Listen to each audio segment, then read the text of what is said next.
Hello.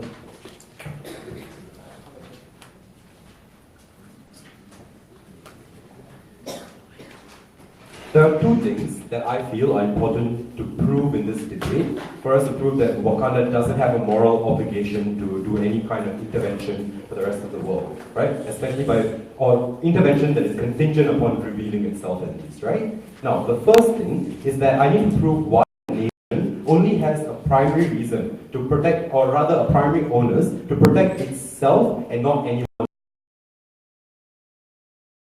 Threat that my nation could be compromised. The people of my nation could be compromised by any kind of foreign intervention. Then I should. Primary onus is always to my people. In doing the second part, I'm going to tell you why it's likely that any kind of revelation to the public is going to lead to a threat to the stability of Wakanda as well as the livelihoods of the Wakandans. Alright? Now, firstly, let's explore why is it that a nation only has a reason to protect itself over anything else. We recognize that Wakanda is a technologically advanced nation. It has lots of resources, etc., primarily as vibranium, right? And as a result of that, it has technological advancement as well as economic riches. Now, intuitively, most of the time in real life, we think that most countries that are developed or technologically advanced owe a duty of care to other countries, correct? So America owes some kind of duty of care, or the developed West owes some kind of duty of care. Sit down. Like, developed owes some kind of duty of care in the world. But what we often forget is that the rationale that makes that so, and the rationale that compels us, is that those people, the developed world, has benefited directly from fucking over and manipulating the developing world. That's not true in the case of Wakanda, right? The reason why that's not true is because Wakanda, one, is completely isolationist, but secondly, it's the usage of vibranium to develop its own technologies, etc., right? So there's no kind of fucking over other countries. We think that fucking over of other countries happens from the Western developed world because one, they engage in colonialism, but secondly, even for the nations that didn't engage in colonialism, their economies are contingent upon capitalistically exploiting the developing world as we speak. That's not true for Wakanda, right? So they don't owe that duty of care. First, right? But why is it then? Yeah, sure. So in the instance where you are revealed by one of your spies, what will you say to the rest of the world? If I'm revealed by one of my spies, what will I say to the rest of the world? So I'm revealed by my spy. Okay, I don't get this, midterm animals. Whatever, it's silly.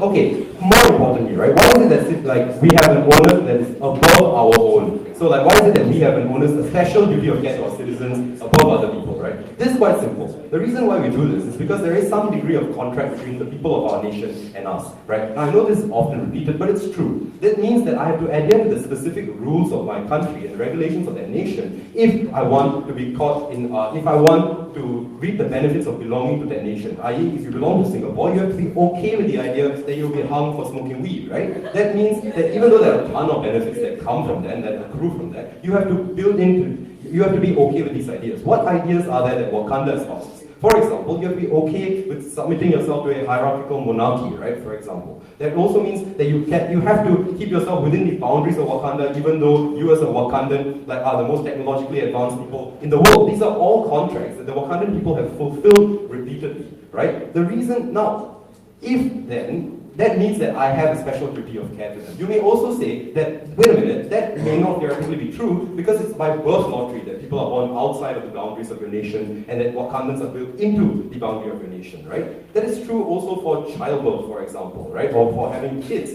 But at the end of the day, we still invest a special duty of care within these people because we understand that we cannot meaningfully extend our boundaries past that. If we were to extend our boundaries past that and we wanted our rules to apply to everybody else, then that would be an imperialist expansion expansion that is every bit as disgusting as colonialism. We think that that's not something that Wakanda would want to do anyway. But never mind, what about this idea of opting into Wakanda? So we'll reveal ourselves, we'll be like, hey guys, there's this great nation called Wakanda, but in order to reap any of the benefits, you would have to buy into all of the rules that Wakanda has. Because according to social contract theory, that would mean that that would mean that you now get to be a part of Wakanda because you've adhered to all our rules. The reason why we're not going to allow that, because we're not going to allow the revelation of Wakanda for people to buy into it, is because such a revelation is directly threatening to the existing people that we owe that primary duty of care to already, right? Now, also, does anyone know what type 440? Wait, hold on, sit down.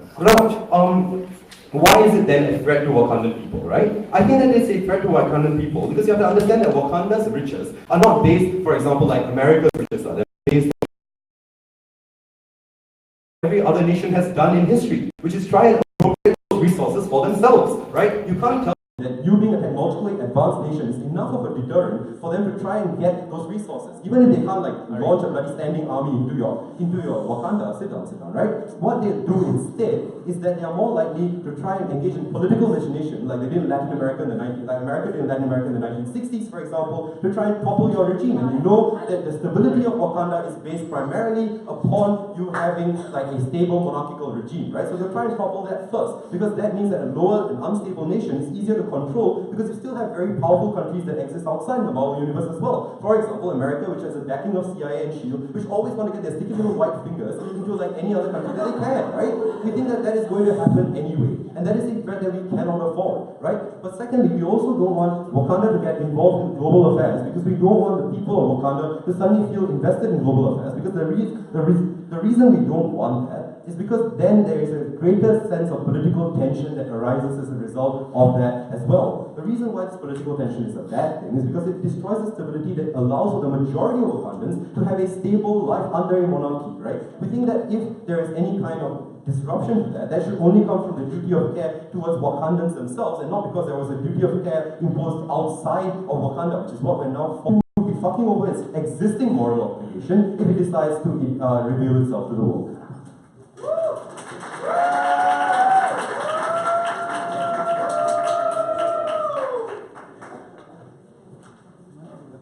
We thank the speaker for his speech. Now to invite the leader of opposition from Wokekanda.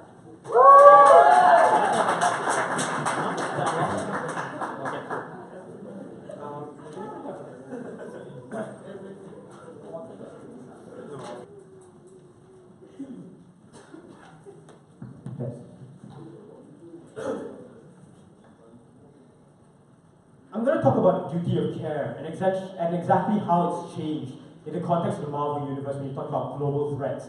Acknowledging that in the last 3 years we've had invasions from Loki and the Chitauri Force, and how normal civilians are able to weaponize the remnants of those items as well. We think that in this particular universe, it's important that we need a quick response to these dangers as well, because the Avengers can't travel that fast anyway, guys, to save you from every single problem. But let's deal with a couple of rebuttals before I move on to Harry's case. My first rebuttal is to this idea that the primary onus of duty is to yourself, because Wakanda was never complicit in hurting other African countries. We tell you that this is categorically false. The first thing is, you're complicit by doing absolutely nothing the moment colonials stepped in and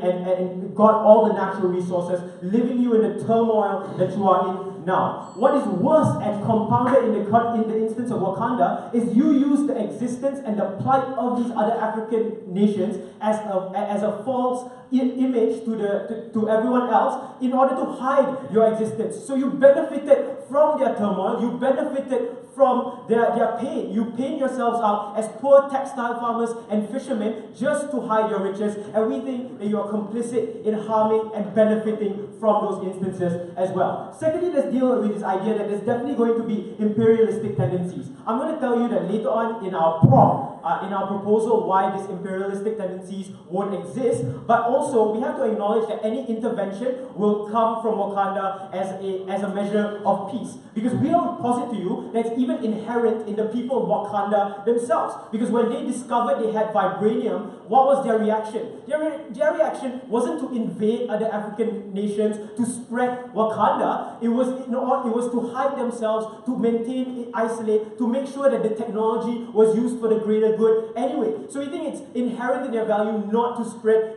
or impose values or imperialist tendencies, because if they wanted to, they could have in the past.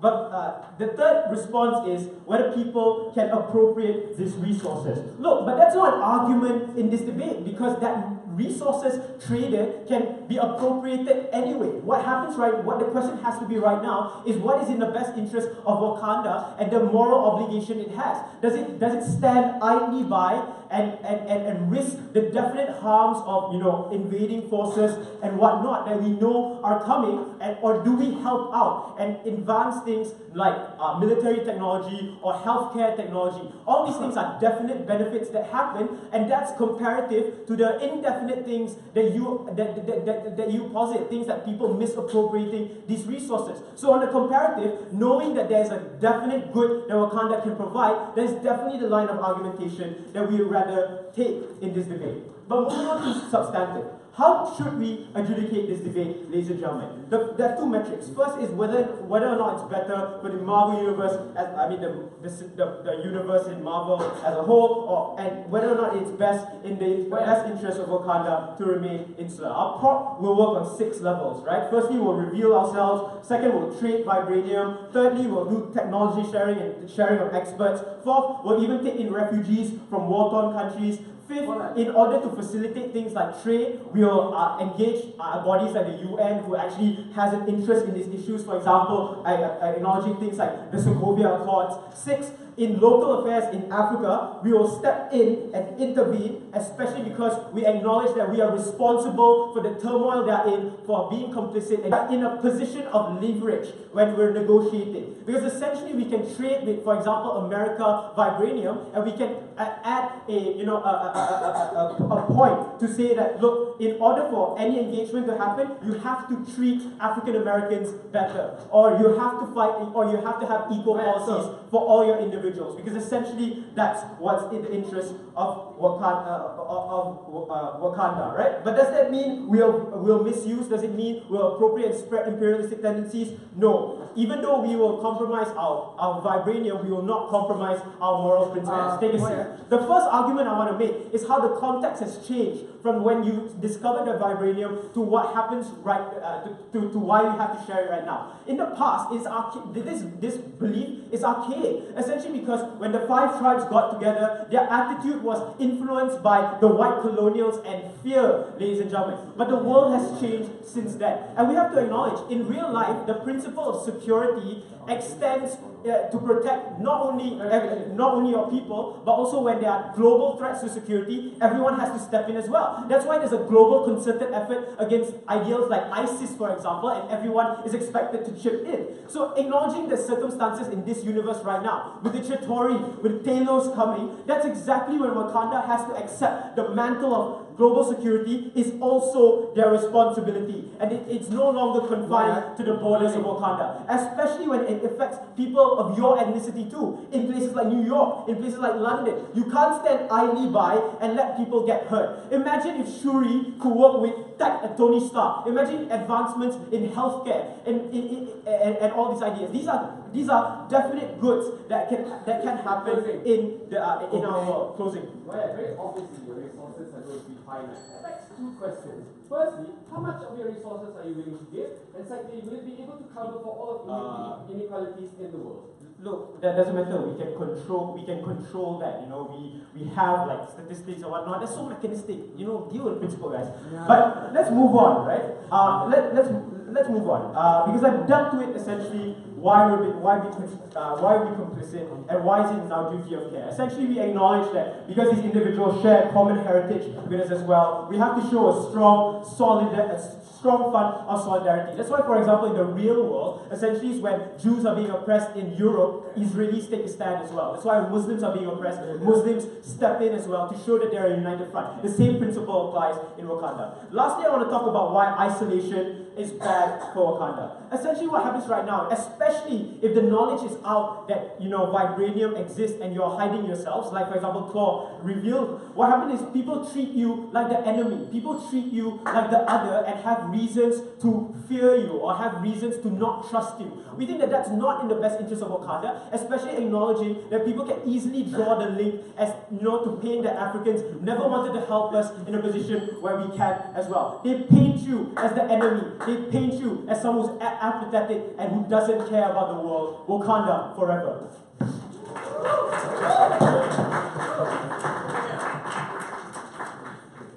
thank the speaker for his speech and now to invite the Deputy Prime Minister.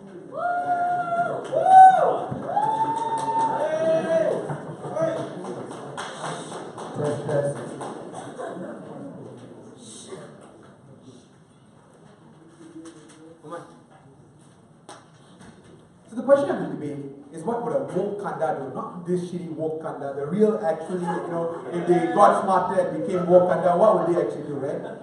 8 rebuttals. Number 1, people will treat you like the enemy. Okay, we'll do one of 3 things. Number 1, we'll kill them happily, no problem. Number 2, actually no, that's the third option. Number 1, we'll buy off their silence. Number 2, we'll hit them in the head from the back, preferably in Mexico because it seems to work to get you amnesia. Alright, even if that does not work, then we will put you in Wakanda in prison forever. Make sure you forget. So the answer to Amni's question is, what if a spy says anything? We'll come out and say, hey, this farmers, bro, what do you want from us? This guy, you don't know what we're talking about.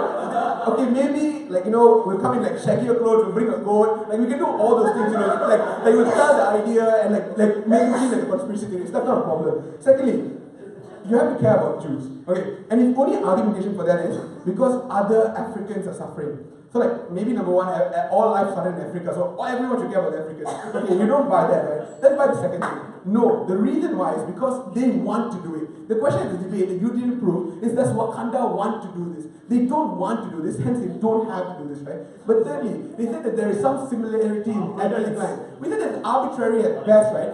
All borderlines are built arbitrarily by history, through wars or through impositions and all those sort of things. So your argument of ethnic lines is arbitrary because there's no conclusive proof of where should Wakanda go forward and how far should they help out. Lastly, this is the worst thing they can do. You should start trading vibranium. Okay, hang on a minute. Do you know why none of us are shooting each other or the world is marginally less peaceful? It's because we haven't started trading vibranium. Intrinsically, human beings all around the world are extremely violent things. They only want to kill each other, always resort to war, always want to defeat one another. The only reason Wakanda is different is because they've been socially, since young, conditioned to believe that they are better people, right? Imagine introducing everyone else to the sort of technology that could tear apart worlds and expect them, beg them, please don't do anything with it. Within a vast probability, it will more often than not be used for war, and that could directly endanger Wakanda because the only sort of technology that can endanger Wakanda is vibranium form of technology. Sit down on it, and you are giving this single weapon that can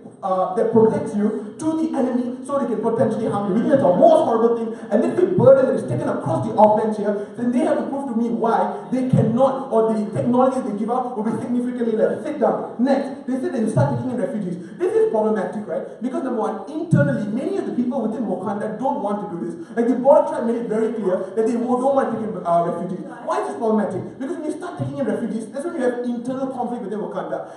In the status quo, Wakanda, you cannot talk about this, the Avengers 2 movie, because it hasn't come out yet. It's very hard. We can talk about after Black Panther. After Black Panther is pretty peaceful. Okay, we'll have this debate later and hopefully things will change. But as of right now, Wakanda is very peaceful, So we don't think we need to be taking in refugees, which could cause internal conflict. Sit down. Lastly, you should help out. So what did Hari tell you? And this is where I'm going further. The problem with helping out is everyone wants either for you to continue helping out, or they'll prove that you helping out has caused the world worse, and that's why you have to continue helping out. I'll show you trends of how this has happened before, and that is why it's problematic. Lastly, they won't impose their values. See, this is problematic. If you recognize, all the people that left Wakanda suddenly started to want to impose Wakandan values on every part of the world. Nakia who left wanted to start liberating women in other places. The brother who left suddenly wanted to save Black America, right? We tell you that yes, once you start being globally outreach and more Wakandans with the weapons and the strength that they have,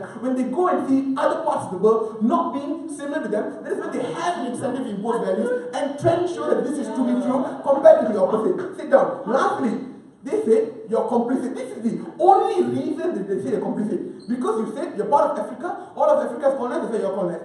So I ask you, Moya, if you were in Nice, like a little town in Nice, that was in France, right, will you still be complicit? Because it cannot be true that the only reason that they say that this should happen is because they were in the same continent. That is like unfair at best, right? What are the two clashes that we're willing to engage with? Before that, yes, Moya. Look, Wakanda is part of the UN in the Marvel Cinematic Universe, and they know of all the problems that happen. So why haven't they imposed any of their values? So your argumentation is against the motion. Take it up the edge score, because as of right now, Wakanda does not take part in global outreach programs or anything whatsoever. So even if right, Wakanda like is part of the UN, right, they probably do nothing within the UN. We're happy for them to continue doing nothing, you know. What are the two issues that we're okay to engage with? Number one, what would revealing yourself mean? Three key things. Number one, you become more susceptible to global threats. So like, number one, yeah, this is the most technological advanced nation. This is not the strongest thing that has ever happened in the world, right? Like people like the Hulk to come bashing in. Like a lot of technology that's already been accepted by the Shitori can come in. So like, yes, okay, this seems like a bit too marvelly, probably not very intelligent. I agree.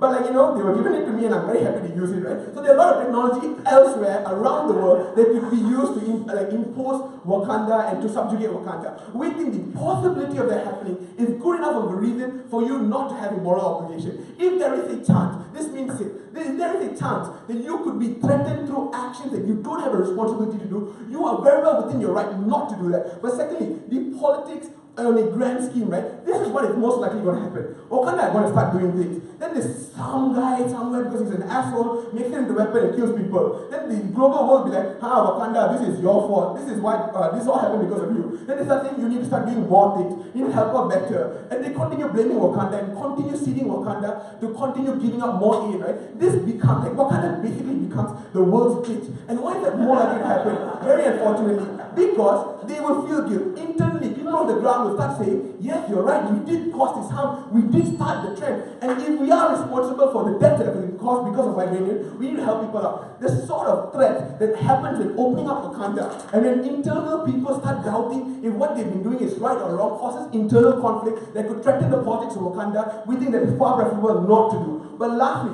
what will also happen? What happens when you start interacting with global affairs? We think the rationale that Moya gave is the exact reason why there'll be a lot of international pressure for Wakanda to do things that are against their best interest. Because once you've already come out to the world and told them that we are this powerful, that we can start doing these things, there's a lot of people who start calling you to start doing many things. So on a balance of probabilities, you cannot guarantee that everything Wakanda tries to do would lead to positive outcomes. Comparatively, we will not make matters worse. And it is good enough to win a debate, right? Like, and the last thing, right? I don't understand why they have a duty of care. See, if I see Hari sinking in a river, I have to help him. Why? He's my brother, right? But imagine it, it's not Hari, random stranger. At the basis of law, I don't have to help him. Why? Because we recognize there's no reason to put yourself in harm's way to protect someone you don't care about. Wakanda doesn't care about us. Let it remain that way.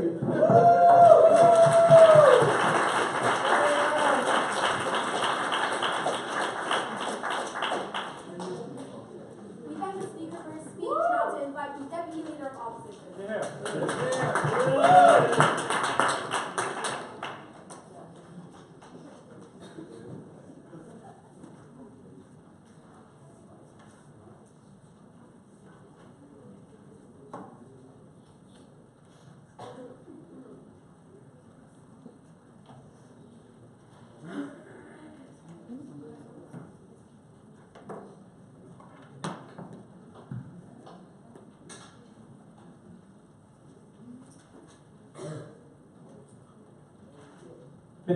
Just because you say Wakandans don't want it, doesn't mean it's true, right? That's not how government fiat works, and you don't necessarily get away with just saying a few lines and saying that that's how it is. What I'm going to talk about in my speech are three things. One, I'm going to talk about the responsibility to your own people in terms of dictating the reveal on your own terms. Secondly, I'll talk to you about the responsibility, the moral responsibility to lead and guide disenfranchised peoples, and I'll talk about like the fact that there needs to be a leading African nation out there. And lastly, I'll talk about how global security is interdependent and how Wakanda cannot stand alone against any extraterrestrial threats, whether Chitauri or Thanos. Before I move on to that, I have 5 rebuttals to make the speaker broadly into opening government. One is this assertion of this responsibility to only protect yourself, where you only have this duty of care to your own people. Obviously, like, you will clash with that, right? But I think at the end of the day, if we can show to you that Wakanda can be better defended by revealing itself and making other countries dependent on it, then I think it's far better for you to show that your people will be far better off. Secondly, is this idea of this threat to the Wakandan people where they will be invaded. I think it's been established very early on that the technology possessed by the Wakandan people is far superior than anything that's existed in the world today, whether Chitauri or otherwise. Whether or not they will be exposed to external interventions, interventions in their own internal affairs, Wakanda has illustrated that it has kind of like a Confucian kind of like system where tribes have roles within that society, and each of them understand each other's roles and doesn't intervene on to each other. Like, they all understand they're all equally important. And I think that's very important there, acknowledging the social stability that exists there. So I think this kind of calm superiority is something that Wakanda can really leverage on. Like, okay, so third one is this idea that Wakanda doesn't want to do this, like, that's not how the fiat works. Fourthly is this idea that spreading vibranium endangers the world. I think what he ignored from Wyatt's speech is that Wakanda, being the sole provider of vibranium, can not only control the tech that you give, but also the supply of vibranium. But this means that if countries decide to abuse it, we stop their supply. We stop trading with them. And in terms of even the tech you provide, you won't give them the latest stuff. Obviously, that would ruin the advantage you have. You give them like old, obsolete things, right, that they can play with. Like, that's the kind of world that you live in today. And it's absolutely realistic for you. It's unrealistic for them to expect that we would give everything carte blanche.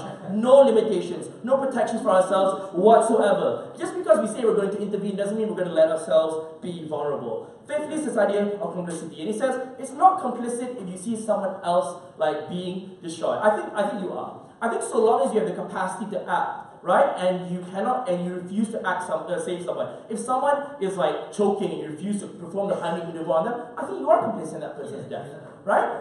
So I think much similar example of that is how Switzerland remained neutral during World War II, kept Nazi gold, made sure that the Nazis had funds to continue their war effort. That's the kind of world in which you're okay with Switzerland allowing Nazis to go out there and wipe out the Jews, right? Yeah, okay, well, perfect. Now we know where you stand. I think where this debate lies on is a world in which the Marvel Universe exists now, where Wakanda stood and did nothing and used the turmoil in Africa to protect itself. This is the Wakanda that also wants to claim it is non-imperialistic. I don't think they've showed, and I think Mithran didn't engage with one at this point, that Wakanda had in the past opportunities to spread its borders using its superior technology and chose not to do that. I think that shows at least there's a huge non-imperialistic trend analysis of how historically Wakandans do not strive towards like imperialism. Sit down. I think what's important here is that they didn't deal with like the multi-pronged like analysis that Wyatt had. Also this idea that you're complicit, right? I think also, like, if you wanted to say, well, if everyone's an African, I don't see what's wrong with that, right? If you have the capacity to help everyone in the world, then and to help the most disenfranchised, I think we should very much carry it out. Oh, lastly, right? He said, well, Wakanda doesn't want to engage with, globally. I'm sorry, the previous King T'Chaka died at the UN, giving a speech about how Wakanda wanted to open up. They know who we are, they know that we are there, and that we want to engage with them.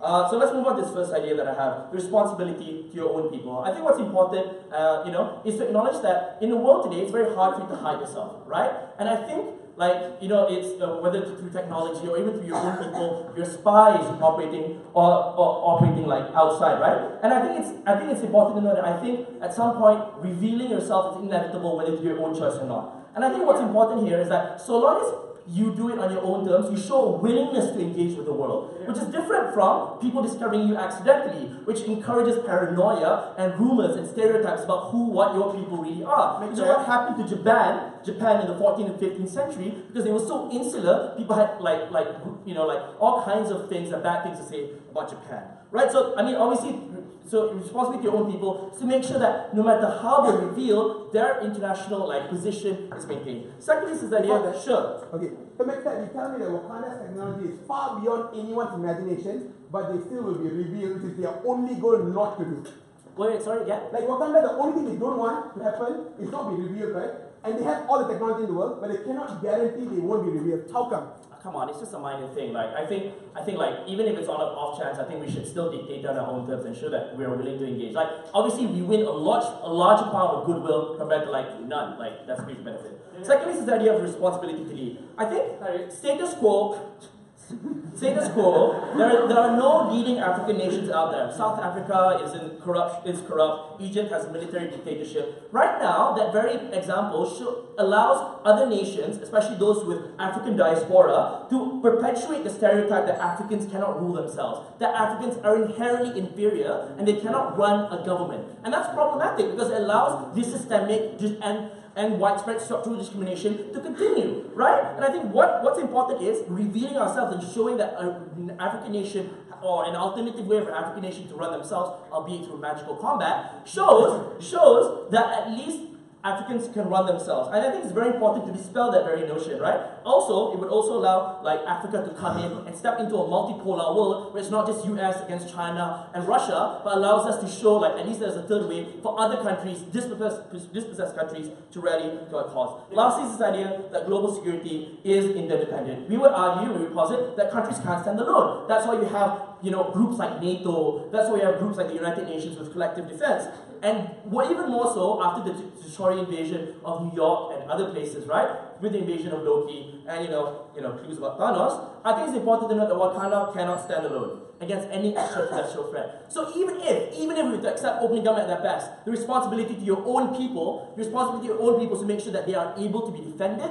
And the only way to do that is by showing yourselves and making other countries rely on you for their own survival and make sure the entire world survives as well. We're proud to win Wakanda forever.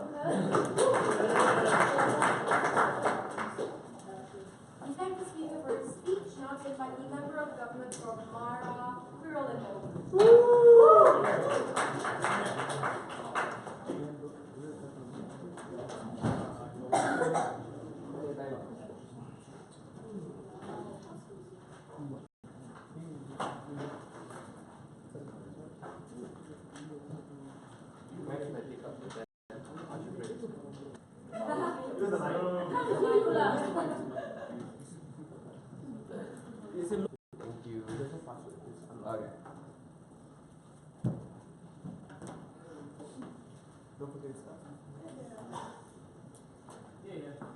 Now, by the end of that speech, I knew it was time for the new Mara to take over the old. Because for the very fact that we weren't able to see what realism was when it came to opening ops idea. They had a few principles, but more importantly, they didn't really tell you how important those principles necessarily were. Why do we owe a principal obligation to give people money if in many circumstances you can't answer why America, for example, deserves or has to give all their money to Mexico, which are neighbors to them, or why in many different circumstances we don't, as rich, owe all our money to people of the world because it is in access to us, but at the same time it can be used for the betterment of other people at the end of the day. So towards the end, at the opening houses, there are currently a few questions that are still lingering at the back of your mind. Firstly, do we see the end goal as well as the way in which opening up or closing up hopefully can operationalize where this money will go to and whether it will be handled well by this particular individual? But secondly, what are the existing moral obligations as understood by states as a juxtaposition as to why we would exceed that moral obligation? Thirdly, why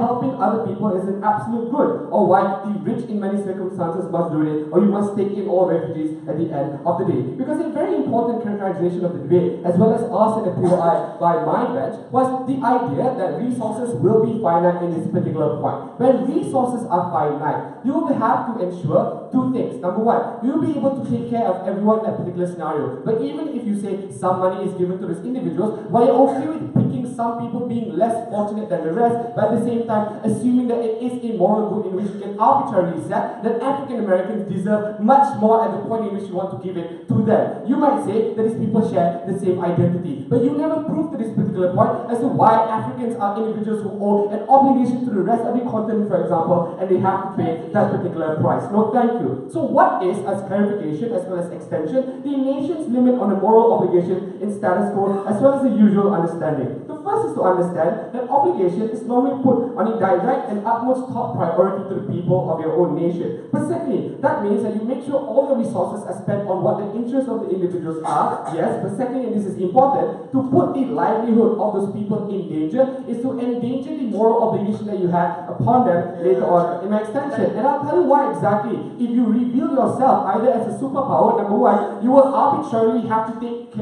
over the entire world because you have that much money, and absolute power corrupts absolutely. But secondly, why even if it wasn't about you taking charge of the entire world, why the world will bet against you and endanger the lives of Wakandans at a particular point because they are mortal at the end of the day. So what is the translation of this money, and why is it important that we get an answer from up at the end of the day? Number one, who are you willing to give this money to when it comes to resources? If it's the people who are the leaders of African nations, for example, well, in very many circumstances, they will appropriate that money due to the very fact that it is the problem of, is that it's not that they don't have resources, but it's because bad leadership is a thing, or corruption is a thing at the end of the day. But secondly, at the point in which you give this money, why won't the stigma still happen at the end of the day, where people don't think that you can use that money well, or people still have the idea that corruption or corrupted money will still be involved at the end of the day, to not think that effective change is being put at hand. But thirdly, how much money will you give? Or will you be able to be an individual who have to constantly horse trade, as well as make sure that other countries are compromising their culture at the expense of you, arbitrarily setting what you think the cultures or these nations should have when it comes to the treatment of its own people. But fourthly, even if it should change via forcing these individuals, it likely means three things. That number one, while you're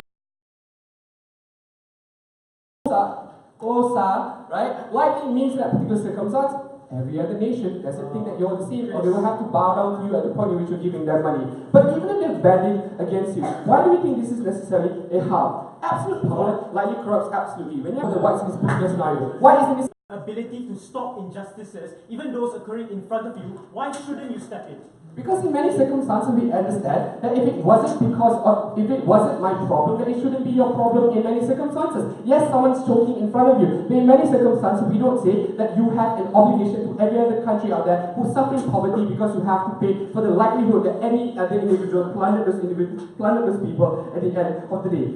Two things the other thing that will also happen, as Wakanda is also likely mortal, that means that people will want to attack Wakanda. That means three things. Number one, you're putting the lives of Wakandans in danger. That means that you're opening a can of worms of what the moral obligations are. But secondly, if people use that money and appropriate it for corruption or to plunder and kill more people, like a real civil war, because some people are allies of Wakanda and some aren't, the real Marvel Civil War movie, that likely means that you will cause each people to band against each other, but cause disruption in the political scenario as to how these countries will likely interact with each other. So if you can't necessarily prove to me why that is a direct link to this identity and the people, for the very fact that they have different dialects, for example, or they don't literally resound culturally, like what African Americans in America, as well as people who are Africans in Africa, don't resound as well as share the same culture, then that moral obligation doesn't exist. And if you can't show the moral obligation, then it's time for the new Mara to take over.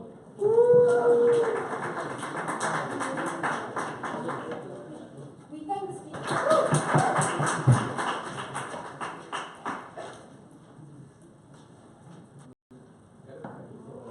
Put black people through. There is finally a black country that is stronger than everyone, that has guns, and they decide to keep quiet. I cannot bring myself to defend that. I'm going to do a couple of things in my speech. We think closing is going to be the first team to explain a culpability. We think actually, contrary to popular belief, Wakanda is as culpable as the colonizers that they say they are not. And the second thing I'm going to prove is that there will be a global peace that we can redefine. Because we said the alternative is your shitty Avengers, or a world in which if you don't meddle into politics, other people will do it for you, and that world is far worse off. All responses will be integrated. But before that, let's deal with this technical closing government. How much money we have, who we're going to give it to, what happens if we don't have money. First, we have finite resources. Noted with thanks, money is finite, doesn't mean you don't give to charity, doesn't mean we don't use it. That's an argument to keep it in your pocket for what? Second thing is, what's the comparative? In your world, you don't give any money, so you'll be infinitely zero. So deal with that comparative, then you can make that argument. Second, who do you give money to? What if you give to the black African leader who's going to use it for appetite? Reverse appetite, it seems.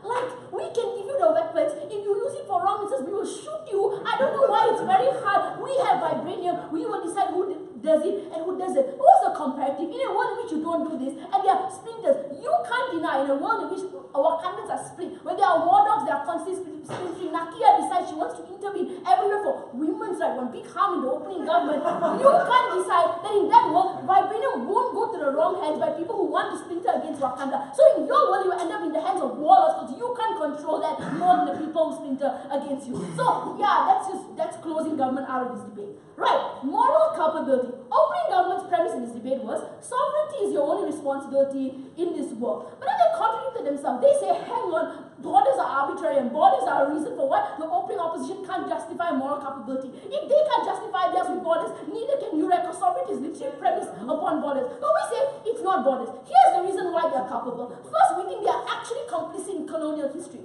The fact that Africa got colonized is due to the resource curse, due to the abundance of resources that colonial masters knew about, they knew the location of, they knew exactly which country to invade and which countries not to invade. Every time they invaded a country for a resource, you didn't get invaded. And the reason you didn't get invaded is because you had the privilege of secrecy. So every time there was an invasion that other countries had, is because you were not part of the equation. It was harder to access vibranium. Maybe in a world in which you weren't secret and everyone was going to get colonized, we would have gotten colonized equally. Or actually maybe less, because vibranium per quantity is actually better than all the resources we fucked over from Africa. So actually we think we are complicit in the colonization of most African countries. But a second, there's a lottery of existence. We say every day as debaters, white people deserve to give back because they're privileged because of their race identity, something they didn't consent to. It's exactly the same with Wakanda. Some random 5 tribes in the middle of Africa found vibranium, and suddenly because they are black, they don't have the same privilege. It is exactly the same. If you are a person with access to resources, by the virtue of your existence, you have no ownership over their resources, you have an obligation to give it back. They keep asking me, what if someone is drowning? Do rich people have obligation? Yeah, you have an obligation. Everyone has an obligation. If you're in a position where you privilege off of someone else's suffering, or you're complicit in the destruction of another person because of a secrecy, you have an obligation. But lastly, this is why you're culpable. Because every time you say, I have no weapons, I have no technology, people don't look to you to intervene, they look to the next country to intervene. They consistently look for other places because you have crowded yourself with this lie. Your lie has created the need to enter into different countries. That is why every single country that is rich in resources is directly related to conflict and war. The fact that you have lied to the community means you have shielded yourself from years and years of colonialism. This is why you have a moral obligation to free parts of Africa. So this is why we think sovereignty is incomparable a value compared to this. But a second, let's talk about Wakanda. They say Wakanda will be attacked and appropriated. Good Lord Jesus Christ. Bullets are primitive. White people can't get their own shit together. You want them to fight against the greatness that is Shuri and all of them. No, you haven't met General Okoye. Nothing is going to happen to Wakanda. But a second, people will use vibranium to tear the world apart. People will tear the world apart right now. The Avengers are absolute shit. Batman and Superman only reconcile when they found out their mother's name was Martha. Those are the people. This is the people you want to entrust the world with. They become villains one day, then they're not villains, then kryptonite will suddenly be in some spear. Those are the people that will tear the world apart. If you don't have vibranium in the equation, your world will cause Wakanda to suffer. But here's why we think Wakanda suffers in the long run. You can have your border people, by the way, who were spies one time, were not on your side one time, don't really want to defend the border. Those people you want to defend. If the world consistently collapses and countries around you are constantly entering into conflict, palpable. We don't think it's part of borders, it's not from random stuff, it's the fact that you're complicit in the creation of evil that you have an obligation to. Before I go to the second one, yes. So our main contention was the provision of vibranium to every other nation state collectively makes it more viable for Syrian rebels forever, they've been fighting. Give Lassa vibranium, they can actually finally kill Assad. Those are the people we decide we want to give. I'm not giving everyone. Shh! Peace and security. Open opposition saying fighting their secrecy, and the fact that they are not secret means there's a weapon against them. There's kryptonite, you know their technology. Wakandans don't have the same capacity, therefore we think they're better in those instances. But second, I want to talk about world order. They say we can balance against China and the United States influence, and we must show the image of a strong African country. That's not it. We think this is actually the benefit. In a world in which there is a rich African country, this is a world in which world organizations will stop screwing over developmental programs. Like the IMF with their loans and their organization that harms the way in which African countries take up loans. They are in poverty. Like Jamaica is constantly being gentrified because it doesn't have options or access to it. In a world in which you are rich, well-known African countries, terms will be more favorable. But second, we think it's often true that the African power doesn't exist because African countries constantly get screwed over because there's no deterrent. In a world in which there's a strong Wakanda, you would be less likely to see Western powers entering into African countries. But lastly, we say security is important because if you realize when you watch the movie, the biggest threat is, and this is everyone, Nakia said the Wakanda should open up, even Eric Killmonger and his father before it, there are people who are consistently splitting away from Wakanda. If you don't reveal yourself, they are are going to go behind you, are going to splinter and start vibrating places you don't know, to people you don't have access to. In that world, we say the biggest threat to Wakanda isn't everyone outside, it's your own Wakandan people. And that you can't fight, because in that world, they will have vibranium against you, they will use it against you, but you will have secrecy. And that's why secrecy can't be forever. So we think in this instance, it's better we do it as opposed to our Wakandan spies. For all these reasons, we think both global security and they are culpable. We think black people owe it to themselves to be violent.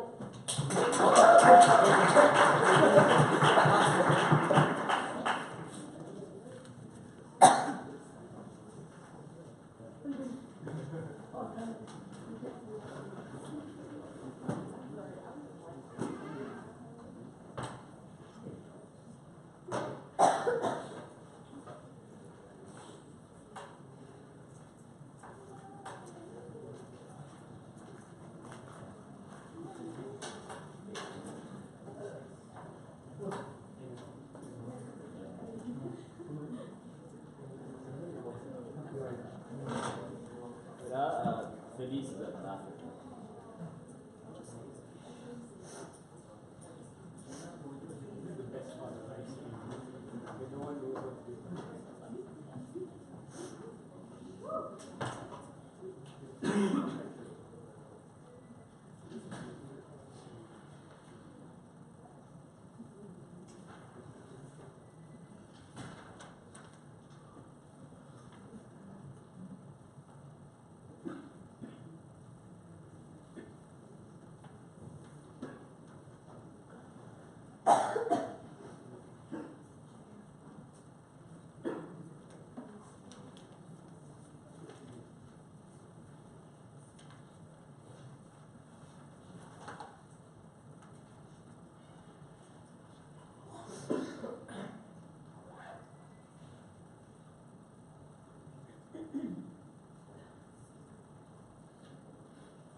Now to invite the government with.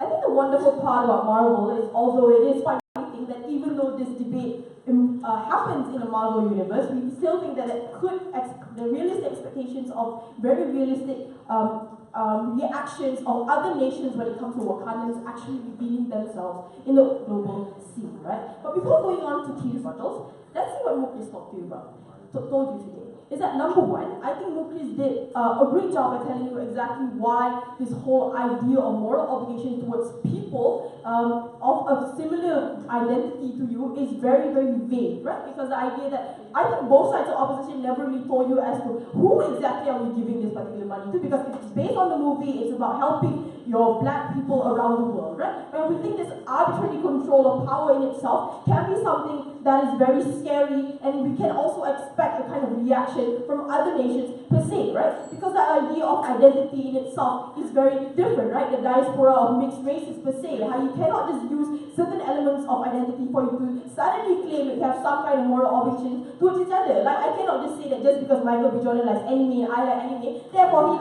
he has an obligation to date me and make beautiful babies. I don't think that's really true, right? So at the end of the day, we think that this whole idea of geographical approximation is also something that could be similar, like you might be prone to be helping your Africans, but at the end of the day, we think that your kind of benefits that you want will still be unrealistic, even if it's in the kind of Marvel universe that you would have at the end of the day. And I think that they never really wanted to engage with the kind of point that Mukris has told you as to how exactly will other nations per se conceive you as a threat and how will they go against you, right? Because they say, oh, it's okay because vibranium is like really cool, guys, no one's gonna go against us. Hello, we see Spider-Man Homecoming, right? Extraterrestrial weapons could still exist, but this Marvel universe, anybody can just come in and blow you up. Nations can still make deals with your aliens or whatever that, right? These things could still be possible, right? And these things could still happen. People can attack your Wakandans, and your Wakandans never consented to any of this. You fail your moral obligation towards the people who have have consented to come together in a nation, to come together into a nation, you feel that, I think you feel your main duty as Wakanda at the end of the day, right? Let's go into rebuttals, but before that, yeah, sure, Maya. Yeah. So in your what's the most likely reaction of especially like white individuals when they know that Wakanda has the ability to help but didn't help them in like say the Tory invasion, for example, right? I think that when it comes to those kind of reactions, I think that yes, they would still be very much pissed. But I think that now the main idea in itself is that, oh shit, they didn't help us, but now it's like, oh shit, they might screw us over because they're meddling for our foreign affairs, like how America is doing in the Middle East, guys. These are the kind of things that happens on a daily basis. And I think that the most realistic reaction that we can assume is that there is a lot of fear. And we think that fear, when it comes to in a world in which people have extraterrestrial weapons, it means that anything can happen, and it means that more people can die, which is exactly what happened in the Marvel Universe, right? So let's deal with CO here. I think CO tried to do this whole thing about them being culpable because complicit with colonizers. I think this was the bulk of the case. Look, we think that we are not complicit. But maybe yes, to a certain point we benefited from it. We can concede to that. But this is like saying that just because I'm rich, therefore I have to give all my money towards everybody. Also, I think we need to understand that during all of this, during the colonization, all the realistic wars that happened in this Marvel universe, I think it's very realistic for us to understand that Wakandans have the legitimate reason for them to maybe even fear what the world could do towards them. Why? Because when it comes to war, there are such things such as propaganda, guys. There is such thing as them spreading ideologies around and saying that yes, maybe if other nations discover us, they can band together, white supremacy exists, and can actually harm you actively. We think it's very legitimate for them to be on a defense as compared to an offense. And also, you decide arbitrarily as to who gets the vibranium, and I think this is really unrealistic, right? Because even in the movie, Eric Killmonger thinks that he's doing the right thing, but what he's trying to enable is total anarchy. And I think that at the end of the day, there's still lots of harms from it because you just empower people without actually ensuring and making sure that people know exactly what they're doing. You cannot just give all your weapons to your Syrians and expect that Syria will now become a happy place because nobody's going to shoot each other, right? I think that this is really unlikely. Sit now. And they talk about, I want to talk about how the duty of care in the Marvel Universe is different because of all of these story attacks and stuff. Look, if we use this logic, then the whole world should just unite and join forces and prepare for when Thanos comes in. But the thing is, this isn't exactly what should happen because the wonderful thing about this fantasy world is that Stan Lee still places realistic aspects in all of it. That's why the Sokovia Accords happen, guys, because people were afraid of the Avengers as going back to, hi guys, let's just become a united world, let Avengers be the president, guys. This could have been the logic, right? But they didn't, because they applied realistic logic to this particular Marvel universe. This is exactly what happened. Real world reactions still exist in the Marvel universe. And that's why we think that you revealing yourself and meddling into your global affairs will still cause a kind of reaction like how the Middle East reacts to the kind of US policies that were imposed on them, right? So again, and I also tried to talk about complicity, and I think like I yelled about that. I particularly yelled about that. And also this whole idea of like imperialistic tendencies is also quite harmful, right? Sure, maybe Wakandans might think that what they're doing is particularly great and very moral, but what you can expect is that other people think that you are a moral actor, right? I think that's what usually big nations do with big powers. They think they are the moral actor, but they always put their benefits first, and sometimes even screw over other people's interests, right? Wakanda might be good, but other nations fear towards a state that has power to meddle in your affairs when you unite your other blacks in other countries to the point in which they can abandon their own loyalty towards their own country. We think that other states have legitimate fear when it comes to the kind of power and influence that Wakanda actually have, right? And we think that it's very legitimate for them to go against Wakanda when it comes to this point. And the fact that they say that Wakandans can control the vibranium trade, we think that maybe at first they can, but also again, other states can also go against you, maybe make a deal with some kind of alien that comes in and get those kinds of weapons that you need. Again, this is Marvel, right? Everything can particularly happen. And we think that this can also happen at the end of the day. You cannot just suddenly say that just because vibranium exists that they are completely like the most strongest thing in the world, right? I guess we have to see the new Avengers movie later on and see whether they can survive the damn Armageddon. So at the end of the day, because of your own ambitions, I think that the main priority of Wakanda is always to protect the interests of the particular people in itself, because these people have consented to come together for this as a bunch of tribes to come together and collect with kind of share the same values as a particular nation. And if you fail this, you fail the whole Wakandan state. And it's even more shame if you fail the entire world because you create more havoc. We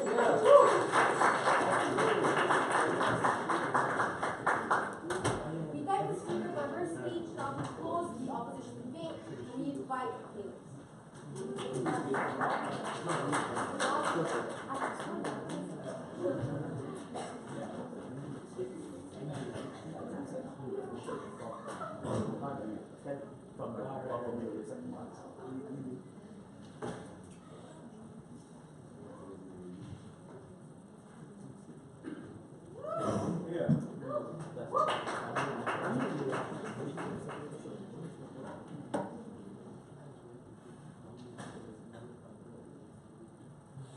Test. Is that okay?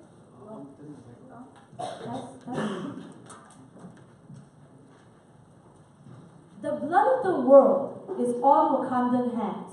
The privilege of secrecy was bestowed upon Wakanda purely on the birth order of existence. We don't think that the government bench actually dealt with this. The first thing I'll say is the most recent thing that the speaker before me says. This idea that it was legitimate of you to fear colonizers and therefore keep yourself secret. But and therefore other countries will legitimately fear you and then you'll make deals with aliens and whatever. But we don't think that's likely. Like, if it's true that there's a rich country that has a lot to give you, isn't it more likely that a legitimate fear means that you would try to be dependent on that country, more likely to make deals with that country, and more likely to also cooperate with that country? We actually think that it's not much of a threat, they're more likely to be friends with us because they know it benefits them. But let's first look at what Amrit gave you, as well as the responses that came from the opposing government side and the extension for taking out open government as well. There are two things that Amrit specifically gave you that you think either were misrepresented or unresponded to. The first is moral culpability, and this is different from the very simplistic analysis that came from the opposition that, like, oh, we fake to pretend to be other African nations and therefore we are evil. No, it's not that. In fact, it's more nuanced than that. The fact is that you were directly a part of the colonization of these other countries because of your privilege of secrecy. That every other country also had the same fear that closing government says that you have, except they didn't have that secrecy. Not only did they not have that shield of secrecy that you were lucky to have, you also used your shield of secrecy to divert that colonization and divert that harm and war to those countries instead. We think that you are culpable for exactly the harms that they have. Not only that, as a result of your lies and manipulation, they also are capable superheroes to actually take on your moral obligation. We think that that's harmful. But the last thing to say is that it was a birth order of existence. It was random that you got the vibranium. We don't think you have any ownership to it, and it's a harm that you feel that it is. But the last thing to say is that, essentially, the global order is also a threat, and that the alternative must be dealt with. We don't think they actually dealt with this. That first of all, the alternative is other superheroes like the Avengers that are not just like slow, like opening opposition says, but rather literally weak in terms of their structure. They're not equitable in the way that they are superheroes. That they have weaknesses that literally their enemies know. Wakandans are privileged insofar as you literally don't know their weakness and that they're more capable than them. If it's true that moral culpability is based on capacity, Wakandans were the most capable, but they diverted that responsibility to someone else. But the last thing that they didn't deal with is like the IMF and like all these more organizations that regularly harm other developing nations. Like, they don't explain to us why that's a good thing or why Wakandans don't have a responsibility to it. We think that Wakandans had a cause to play insofar as they did not protect these developing nations and they allowed for this exploitation to happen. The last thing that we don't think that they deal with is rogue Wakandans. Look, the threat isn't other countries. It is your own Wakandans that are most powerful in bringing you down. If it's true that you care so much about threat, like you have to compare the biggest threat of these Wakandans betraying you and not the other way around. And I'm going to deal with the extensions and things like that. First of all, let's look at what Chris explained to you. Like money. So that's it was literally a list of questions and I was really confused as what the extension was. But literally, there's an assumption that comes from the government side that you can only use our interventions in a singular way. That either you, in the opening government, they say that you give to everyone, which is not true. Why would we give it to everyone, especially to corrupt states? And secondly, give money to them. Why do we only have to give money to them? There's literally varieties of ways to intervene. If they are so hyper intelligent, you don't think that they can strategize around where to prioritize their money is really weird. Then there's an intersectionality argument. They question us, if you can't give to every single person, then the solution is to not give to anyone at all. Like, look, you have a capacity, but you also have an ability to prioritize, and you have ability like literally like schedule your time. Like debates aren't about like whether or not you can solve like global hunger and you can solve every problem in the world. Is if you can solve some, you would. That's what debating is, guys. The last thing I'll say is that this idea about like making deals with aliens, like, look, your Wakandans are the ones that are likely to make deals with other people because they have intrinsic emotional compulsion to help other people. There are already people that we've seen, like Nakia or like Eric Killmonger, that are literally intelligent and capable people that betray you because they feel like you are not enough. Right. We think that you lose out on those individuals because they actually side to evil rather than actually helping you. That's the real threat that they don't deal with. Before I move on,